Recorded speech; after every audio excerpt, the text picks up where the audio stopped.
uma coisa que o Lula e que todo o seu entorno estão tentando e estão conseguindo com o beneplácito da imprensa festiva é passar incólume em relação ao que aconteceu no 8 de janeiro. Quer dizer, a responsabilidade do GSI, como eu comentei no início do programa, a responsabilidade do ministro da Justiça, essa coisa de inverter, né, de pegar um fato, fazer uma interpretação que seja mais favorável ao seu lado. Eu, quando publiquei, na sexta-feira passada, o ofício do Flávio Dino, dizendo para o Ibanez: olha, eu tenho aqui, tenho aqui os nossos informes da Polícia Federal, o pessoal vai destruir tudo, vai não sei o quê, na véspera do dia 8, estamos monitorando qualquer coisa que precisar, a gente está dentro, não sei o quê, e não fizeram nada. Aí teve gente que interpretou assim: não, mas isso só prova que ele queria fazer e não pôde, né? Como se ele não fosse o ministro da Justiça e da Segurança Pública, como se ele fosse um estagiário, né? Então, assim, e agora a gente está vivendo tudo isso dentro de um ambiente que essa semana eu vou pedir aqui a Júlia para passar para a gente esse bastidor, esse sentimento da relação com os militares, que está muito ali tensa, porque não se sabe por quê, mas o Lula assumiu o governo, teve aí 2 meses de transição e a equipe do GSI, tirando o chefe do GSI, era a mesma do governo anterior, e agora é que estão sendo exonerados os militares, estão sendo deslocados, substituídos, e a responsabilidade de quem? Afinal de contas, o Exército é do Estado ou não é do Estado? É de um governo ou não é de governo? É uma discussão insana, mas, naturalmente, que ela tem o objetivo de confundir para que as responsabilidades não sejam apuradas do campo de lá, né? Então, hoje teve uma conversa, né? A segunda conversa, foi uma conversa com o Múcio, né, Júlia? Então, na verdade, hoje o que aconteceu foi a primeira conversa de José Múcio com o Lula e os comandantes depois do ato. Não depois do ato, porque na segunda-feira, quando o presidente fez segunda-feira da semana passada, quando o presidente fez aquela reunião com os governadores, antes de se reunir com os governadores, José Múcio e alguns comandantes e os comandantes das forças tinham tido uma conversa prévia com Lula. O que aconteceu hoje foi o seguinte: foi o primeiro gesto, o primeiro movimento no sentido de distensionar. O que a gente teve foi talvez a primeira crise institucional do governo e talvez a primeira tentativa de degola de um ministro, se é que a gente pode dizer assim. José Múcio, quando ele foi chamado, quem conhece José Múcio sabe que ele tem uma trajetória que passou por vários governos e que ele tem um perfil que é um perfil extremamente negociador. José Múcio já foi ministro do TCU, já foi ministro do governo Lula, ele já teve interlocução com partidos que estiveram, inclusive, na oposição ao PT, e ele tem esse bom trânsito entre todas as forças e entre políticos das mais diversas esferas. Então, quando José Múcio ele foi convidado para ser ministro da Defesa, eu lembro que eu conversei com algumas fontes minhas que têm essa proximidade, e eu perguntava, mas será que ele vai ter aceitação? E por mais de uma vez, na verdade, em 2 ocasiões, o que eu ouvi foi, não é que ele tem aceitação, é que ele não tem resistência. E José Múcio chegou com esse papel de negociação. Só que ele se viu pagando o preço por ter tentado fazer essa negociação de uma forma que, para alguma ala do PT, foi uma forma um pouco moderada demais. Só que é importante a gente observar também que tem uma ala do PT que é muito contra Múcio. A gente deve lembrar que Múcio também teve, Cláudio até pode falar um pouco melhor sobre isso, Múcio teve um papel decisivo no processo de impeachment de Dilma. Sim. Então, tem uma ala do PT que é muito aversa a ele. É uma ala que é mais ligada à Gleisi, ao Mercadante, é uma ala que queria, no início, o Jobim como ministro da Defesa. Então, é mais ou menos nesse cenário que a gente teve o desenrolar dos 15 últimos dias. E aí, hoje, a gente teve essa visita, foi uma visita institucional que durou cerca de 2 horas, foi dividida em 2 momentos. Primeiro, a gente teve uma reunião com Lula e os comandantes e José Múcio, e nessa reunião, segundo o próprio Múcio falou com a gente depois, não foi tratado do passado, foi tratado daqui para frente. E o que é que ele disse? O que aconteceu não vai se repetir. E José Múcio foi perguntado se em algum momento ele se arrependia de ter dito que os movimentos em frente aos quartéis eram democráticos. Foi uma declaração dele anterior aos atos do dia 8, e ele foi taxativo. Ele disse, não me arrependo. E ele disse o seguinte, se eu sou chamado para negociar com você, eu não posso partir de um pré-julgamento. Ou seja, ele relembrou que quando ele foi convidado com esse papel de negociação.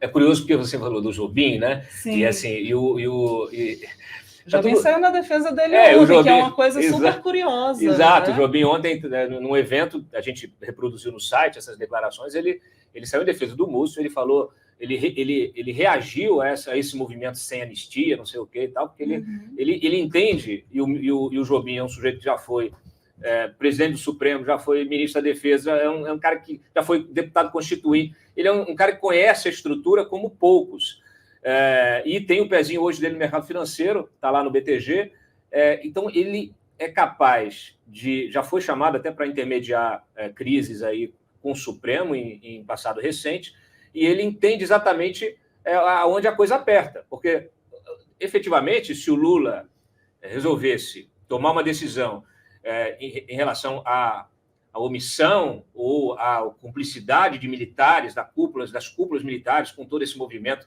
do dia 8, ele tinha que ter demitido e exonerado a cúpula inteira, o ministro da Justiça, da Defesa e os três comandantes que acabaram de assumir.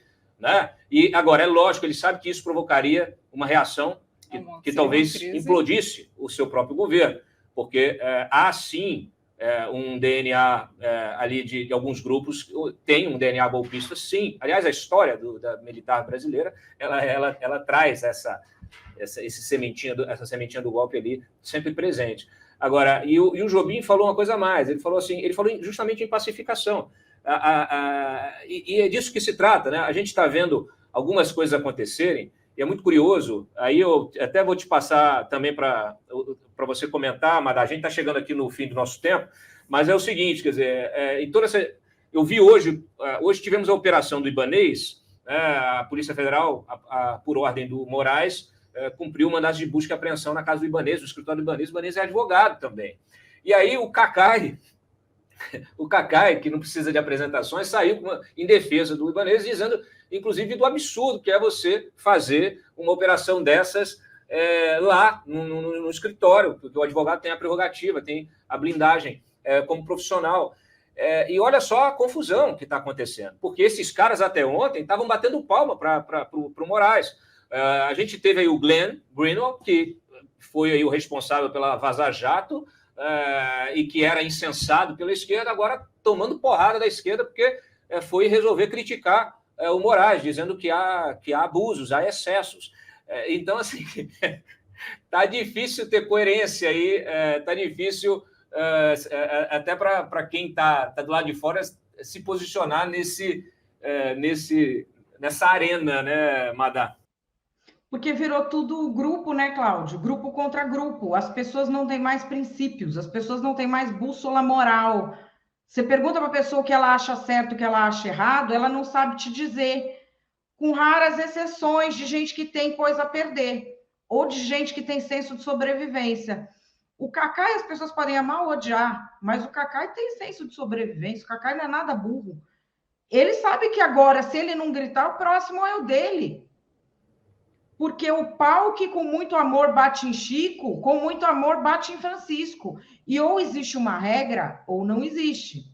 Acontece que a gente vive nessa política do medo, né? Do medo, que as pessoas vão ficando cada vez mais, vamos dizer, mobilizadas pelo medo, e o medo é o pior conselheiro. A gente viu isso na eleição, as pessoas votavam por medo que o outro assuma.